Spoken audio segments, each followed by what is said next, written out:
Hey everyone, this is Edward back again for another philosophical question. This one's kind of a fun one, not that the others weren't, I suppose.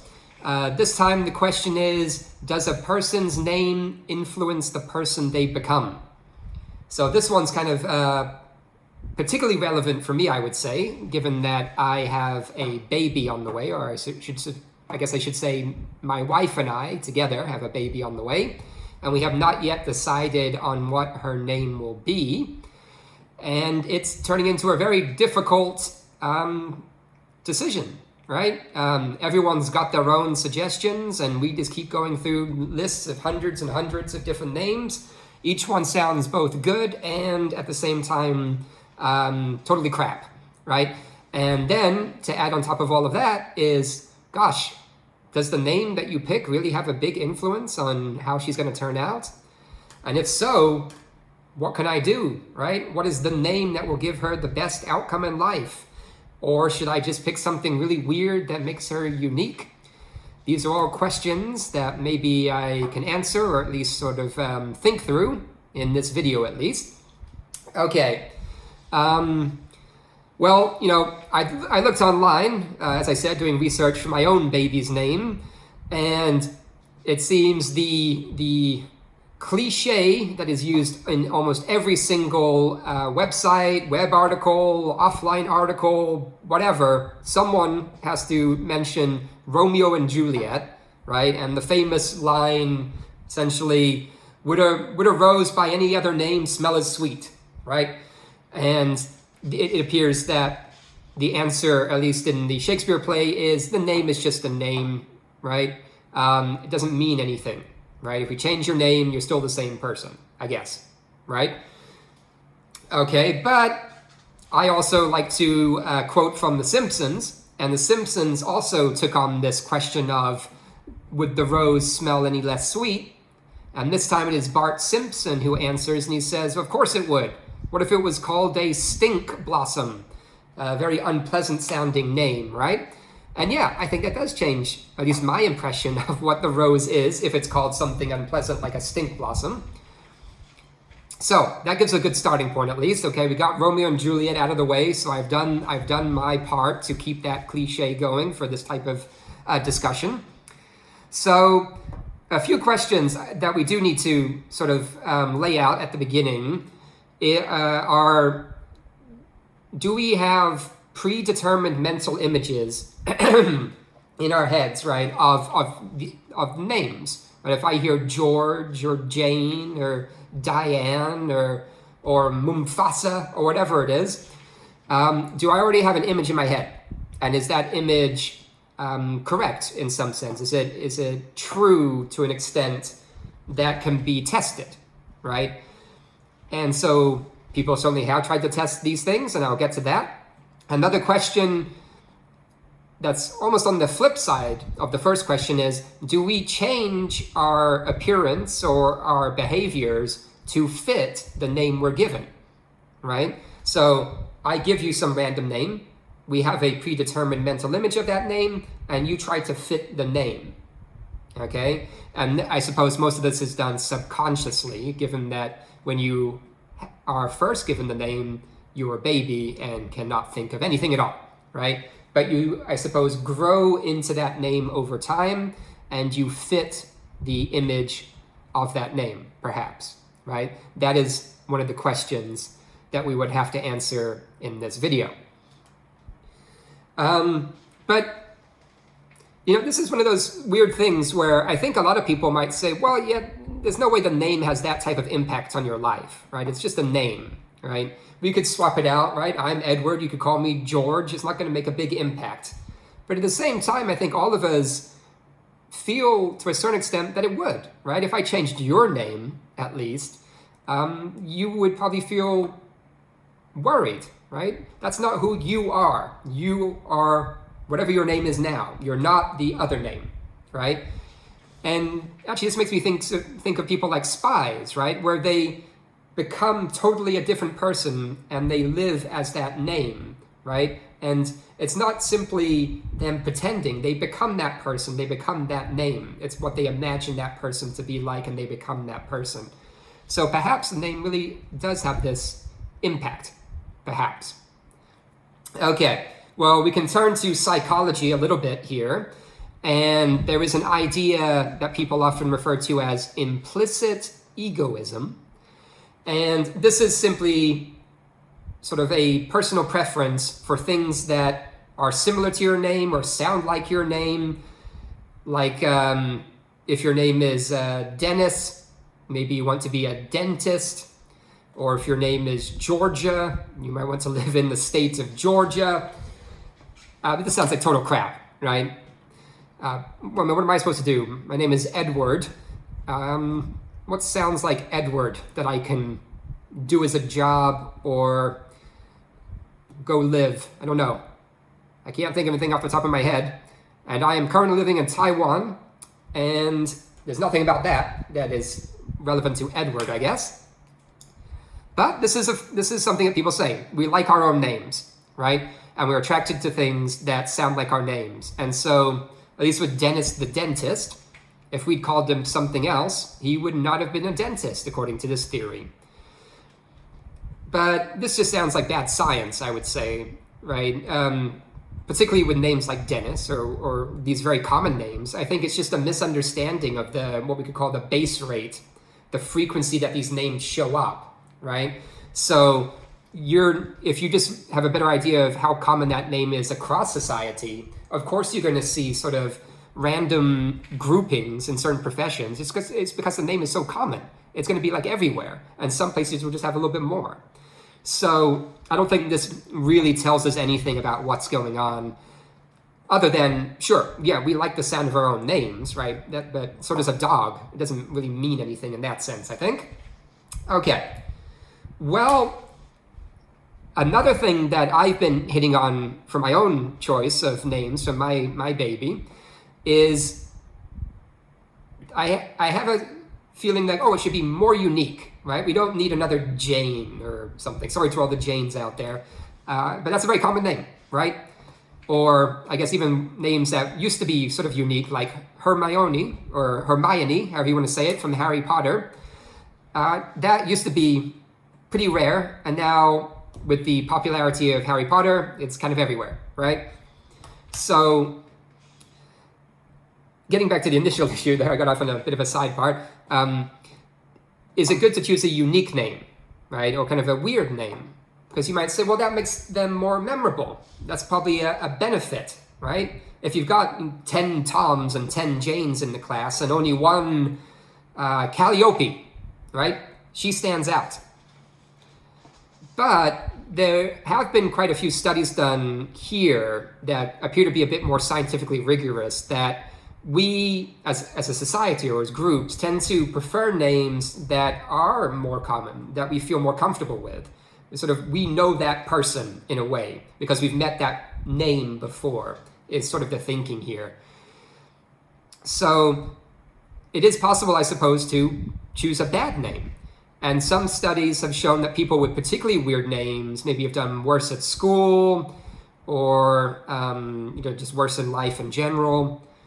But this may or may not be the cause, right? Because, you got to think about, if you gave your child a really weird name, are you like a really weird parent as well? I mean, how did you raise your kid after that?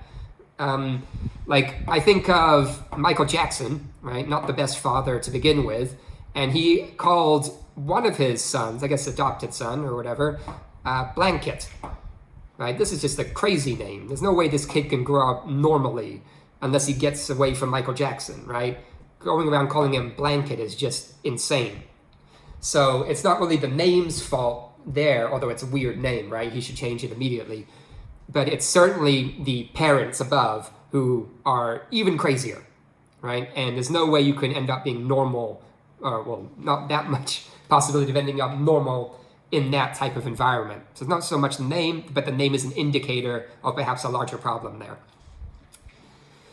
Some of the other sort of studies that have been done kind of focus on stereotypes. So like if you do have like a girl and you call her something that appears to be more feminine, like if it's sort of a flower name, some of the examples might be like Jasmine, or or I don't know, Buttercup, whatever, that this would encourage her to be more feminine because of that name. And certainly you might say, well, when you hear that name, you expect a more feminine looking person, right? That's your mental image. Whereas if you called that girl something a little bit more gender neutral, she might then feel the freedom perhaps to take on some more masculine type characteristics. And of course, maybe the reverse would be true as well. Giving a man a very sort of manly name, whatever that might be, or giving him something that could go either way, he might then feel more comfortable to take on some more feminine characteristics. And I suppose there is some truth to this in that some names are feminine and some names are masculine. So we do have a certain expectation, right? If I get a CV from somebody and it says Jasmine or it says George, and you show up and, you know, if you were called George and you're a very beautiful girl, that's a little surprising, right? I wasn't expecting that. And the same for Jasmine. If you show up and you're a very well-dressed man with a big beard, it's a little surprising. Wasn't expecting it. But that's more about the expectations, and it's also about stereotypes coming from other people, right? So I don't know if we can say much there. I mean, is it really the name that's affecting people or just the stereotypes that we have around like men and women, right? And what about, like I said, with Michael Jackson, names that are sort of non-sex names, like people named after countries or cars, right? There's lots of Mercedes out there. India is a common name. So I think I've met some people called China, right? A bit odd, but China. So these are not sex-related names.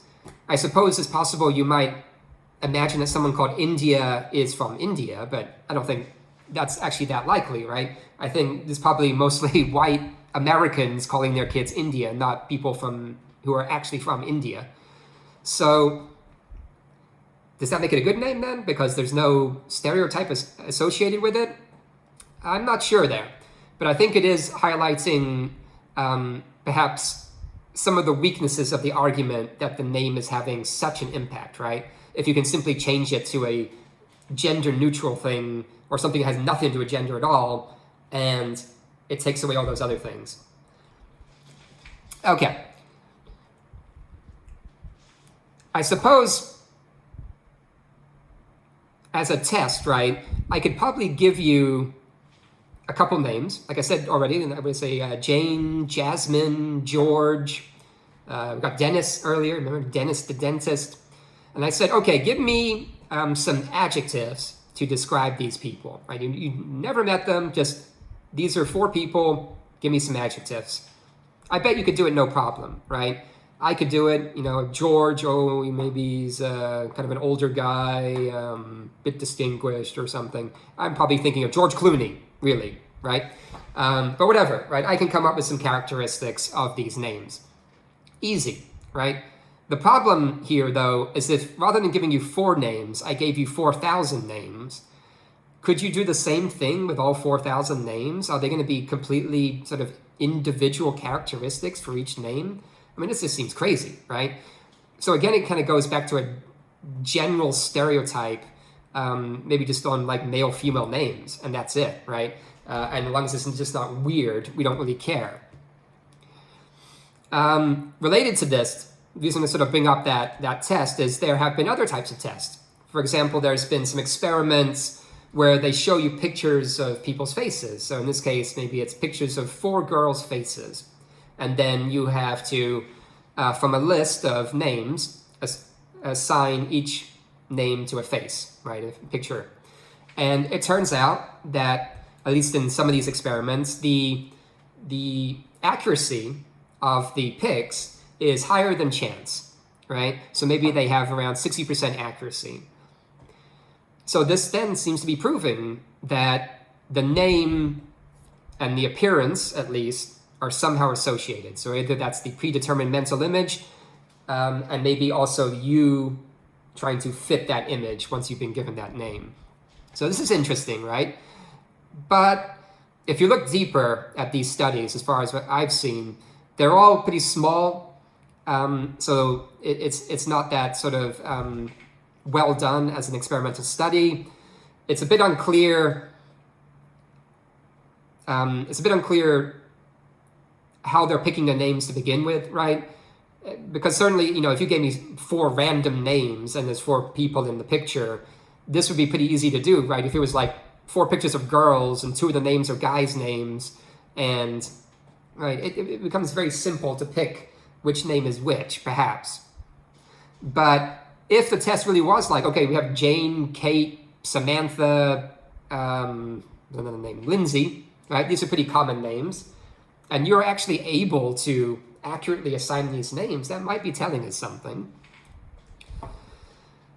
But I'm sort of doubtful of this, right? I mentioned actors before, right? And we can just go on Google and check this for ourselves. Many actors, quite interestingly, have common first names, right? I have a list of them here. We got Robert Downey Jr., Robert, very common. Will Smith, right? Again, William, common name. Tom Hanks, like Tom, super common. Johnny Depp, Johnny, super common. Brad Pitt, maybe Brad, slightly less common. And George Clooney, right? George Clooney, another super common name, George.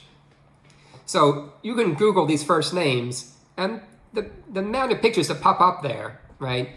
They're all over the place. You got fat people, handsome people, ugly people, black people, white people, Asian people. Doesn't matter. You got millions of different variations. So I don't know how,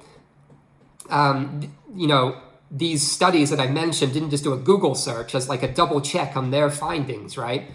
Because I went through, like just for George Clooney, and I tried to sort of imagine if I didn't know this person's name, would I say he's a George? Well, I certainly can't compare this guy to George Clooney because he doesn't look anything like him, right? Is there some deeper nature of Georgeness that I subconsciously feel from looking at these people? If there is, I have no idea what that would mean and how the hell would you prove it. But from the appearance, totally different. From the attitudes of these people, at least the ones that I've heard of, different Georges, they're not like George Clooney, right? And like Robert Downey Jr., right? I know a famous economist, Robert Reich. These guys are totally different. One's handsome, one's tall, one's short, one's fat, one's thin. In a way, I suppose Google here is the best proof that this is not having a profound impact on your life. Although maybe the caveat still is, as long as you're picking a normal name, right? Normal, or I suppose common name. But perhaps things get a little bit stranger, a little bit more dangerous when you go outside of that comfort zone. And maybe that gets into a slightly depressing area, or maybe very depressing area, which is when it comes to things like hiring practices. There's been many, many studies, and these are real studies now, not some crappy small study, that have found certain names do worse when they go through the HR department at big companies. And sadder still is, this appears to be at least tied to, maybe you can call like sort of subconscious racism, perhaps, right? Some of the big studies have done names, so this would be in the West, right, in America. They've done names that we in America would associate as a black name, and names that we would associate as a white name, right? And they would do 2 versions of the same CV, one with the black name and one with the white name, and the black name tended to be discarded at a much higher percentage rate than the white name, right? So here is a real effect. The name is having a real impact on the outcomes. And you can even take this back earlier in life when the kid is at school. If they have a name, for example, maybe the kid is Asian, right? But he has an Asian name as well. The teacher might start treating them slightly differently. Like maybe when it comes to the math section of class, she's always kind of, oh, hello, Yang. You're so good at math, aren't you? So she's perpetuating that stereotype of Asians being good at math. Okay. So this is real. right? And I guess when it comes to picking your name, you might want to think about this, right? I mean, it's sad, right? Because with some names, you may have a family history with that name, or you have some type of emotional connection to that name at least. But by choosing it, you may actually be hurting your child here, at least for future job prospects, right? And while the name may not necessarily be changing their behavior, the way they're being treated by other people as a result of that name will probably in the long term change their behavior, right? If you are constantly being talked down to at school because they say, oh, well, you've got that black name, you're not as smart or something like that. Or when you get older, you're never getting hired because, the HR department keeps throwing out your resume. This would, I think, have a pretty big impact on the way you view the world, at least, right? That it becomes somewhat unfair, because it is unfair.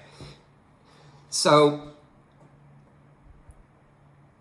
I mean, it's sad to say, but you might have to choose something that cannot fall into that category, right? That even if you are black, right, you may not want to choose that black name. It's sad. But it seems to be true, at least now. I mean, certainly this is more about fixing society rather than fixing our naming process here, right? But it is something that bears consideration, at least in the short term, right? Okay. So that's bad. That's bad. Let's take a funnier angle to this. Just briefly, this is maybe a mainstay of many stand-up comedians, but just simply saying, well, don't pick a stripper name, right? Right? You don't want to get one of these names. If you've ever been to a strip club, or if you've ever seen a movie that they go to a strip club, these girls tend to pick very similar names, right? We have Candy, Cherry, Crystal, Amber, Brandy, Apple, right? It can go on, but there's a lot of these names that you're not surprised that stripper is using that name, right? It might not be their real name, right? But it's a very common stripper name, okay? So I personally would probably not call my daughter something like Candy, right? No, too much of a risk there. I don't really think I would somehow cause her to become a stripper, but I just don't want that to be a joke for her when she's growing up, perhaps, right? You'll say, oh, that's a stripper name, right? So, yeah, I would just avoid those types of names. I don't think it would actually make you a stripper, right? I think that's more about how you're raised and your family life and probably your dancing ability as well, I guess. But don't take the risk, is my theory there. Okay. What else? Well, maybe on a more positive side, maybe the name can motivate the person to be better in some way. Like maybe they make him stronger or tougher, right? You call the guy Rex, right? Rex. We had Secretary of State last administration for Trump, right? His Secretary of State, Rex Tillerson. That sounds like a manly name. And he was pretty manly, I guess, right? He was a sort of a cowboy, and then he was an oil man, CEO of Exxon. Tough, right? Was hanging out with Putin in Russia, right? And Putin was sort of his pal, right? Would that have been possible if Rex had been called Dennis? I don't know. Dennis sounds a bit weak. We have Dennis the dentist, right? Yeah, fine. Be a dentist, Dennis. If your dentist was called Rex, that sounds odd, right? Rex, tough. So maybe that could help, right? Or I think of a Johnny Cash song, an old one. It was called A Boy Named Sue, right? Sue, S-U-E. It's a girl's name, right? And the song is essentially about how this guy, he's an adult now in the song, he's still called Sue, and he meets his father eventually in the song, and they have a fight, and eventually he asks his father, why did you call me Sue? And his father's answer is, well, I wasn't going to be around to raise you, so I wanted to do something to help you be tough. And I knew if I called you this girl's name, your life would be very difficult and you would have to get tough. And it turned out to be true, right? So in a way, he had given his son a gift by calling him Sue. Although at the end of the song, Sue says to his father, I wish you'd called me anything else but Sue. But it did have an impact, right? So maybe if you want your son to be super tough, call him a girl's name. And if you want your daughter to be less feminine or something, you can do the opposite, right? But this seems both risky and probably not scientifically accurate, right? And most likely a good way to just really annoy your child once they realize what you have done to them. Okay. And certainly children themselves are just mean. So don't give your child a name that is going to cause them to be made fun of, right? And I guess actually, don't give them a name that just sounds stupid or something that rhymes with something unpleasant, right? There's all sorts of stupid stuff like that children can make fun of very, very easily. And let's see, what else can we add here? Well, I guess something I've been skirting around the whole time here is really that it's not so much the name that is maybe having the issue here. It's sort of how you're being viewed, right? And I think the bigger part here is the intention of the people who are doing the naming, right? And most likely it's your parents, right? Like, what was their intention behind why they chose the name they gave you? Because I think this does then go to the larger part of how they are going to both treat you and sort of raise you over time, right? So, I don't know, for example, maybe if you have a son, right, the father calls him Julius. Okay, it's a little bit of a weird name, but then you find out, okay, he called you Julius because of Julius Caesar. And he called you that because he really respected this guy's political knowledge and his military strength, right? So he really liked all of this. And then he sort of wants to see these attributes or characteristics in you, right? He wants to see that in his son, okay? And then the son grows up and sort of joins the military or something, and that doesn't seem so surprising at that point, right? The father had given him sort of a military name and was sort of perhaps at least subconsciously fostering those types of characteristics as the son grew up, right? So that intention was always there. And the name, again, was just a sign. Just like earlier with Michael Jackson and Blanket. In that case, Blanket was a sign of the insanity of Michael Jackson, right? So, for example, female version of this, if you call your daughter Cleopatra, right? Weird name, not so common now, but a great name from the past. Perhaps is associated with womanly beauty, femininity, those types of ideas, right? Then you are going to perhaps expect your daughter to show those characteristics as she grows up, right? So that, I think, is a big piece of what or how we turn out, right? Certainly there is the societal part that maybe is out of both your parents and your own control, right? For example, the black name and the white name situation. That one may actually outweigh your parents' intentions, right? They may have given you a great name, but society views it in a different way, and that's maybe hard to overcome. So that's certainly another thing that's at play here, right? So what should you do, I guess, right? I mean, it sounds pretty complicated. Maybe it does have a profound impact. Maybe it doesn't have any impact at all. I don't know, right? I guess if I'm giving advice, which I suppose I am, right, is, well, maybe don't get overly worried, right? And it's hard to know what name in the future is going to be a good name or a bad name, right? Adolf used to be a pretty cool name a long time ago. And then one guy in particular ruined it for everyone else, right? Not many Adolfs these days. So it's hard to know, right? And even like I talked about, the black name, the white name, who knows what that means in 50 years, right? when your kid is old, their name may be associated with something entirely different, right? So it's hard to know there. So don't maybe get overly worried because it is out of your control to a certain extent. Other advice. Well, one thing I've been considering is choosing a name that is maybe sort of flexible, I guess, right? Where you can create other names out of it. So like Catherine, right? Long name, but you could say Cat. Or maybe Trina out of that name, right? We could play around with it. But I like that Cat, right? So you've got maybe 3 names just from that one name.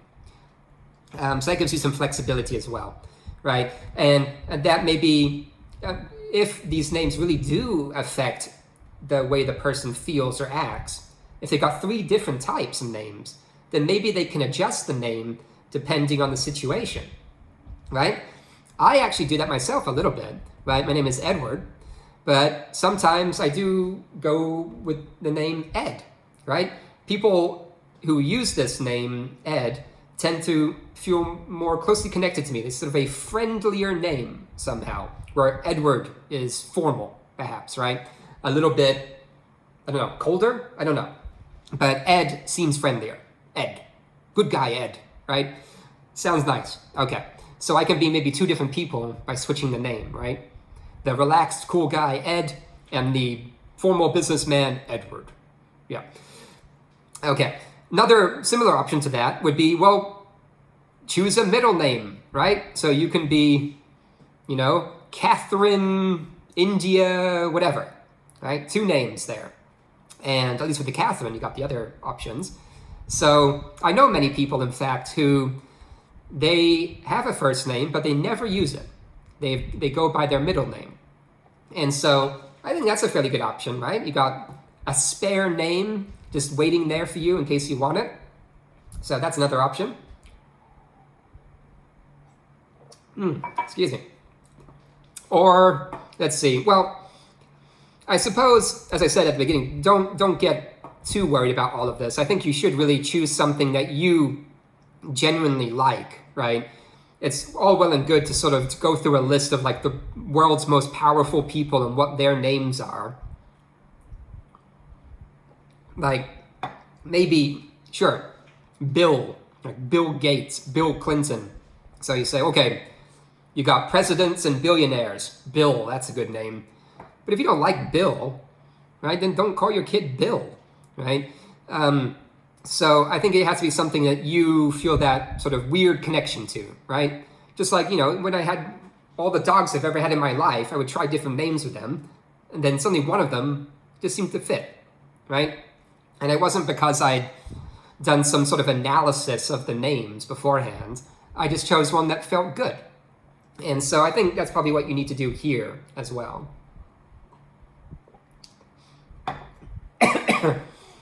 And, well, final thing, they can always change their name later, right? You're not stuck with your name forever.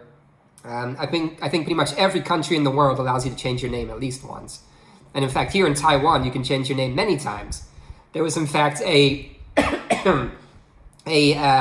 was it? I think it was a sushi shop a couple months ago here that if you changed your name to the name of the restaurant, they would give you, a big free sushi dinner, right? This was a marketing campaign. And like 100 people did it. They just changed their name, got the free sushi, and then they changed the name back, right? But, if they kept the name, that would have been fine too. And, it's easy. So you can experiment with a few different names, perhaps. And maybe you'll find one that you like better. So don't overthink it. Don't worry about it. Have I narrowed down the names for my own daughter yet? Yes. It's only 100 names long so far. So I'm feeling pretty good about that. Perhaps I'll give you guys an update later on as things progress further. Okay. So I think that was a pretty fun one today. So that was good. Nothing too depressing in there, which is a nice change, I guess. And nothing too scary, I think, either. So let me know if you guys have any questions or any suggestions for possible names, or perhaps possible names for me. Anyway, I will talk to you guys next time. So have a good day.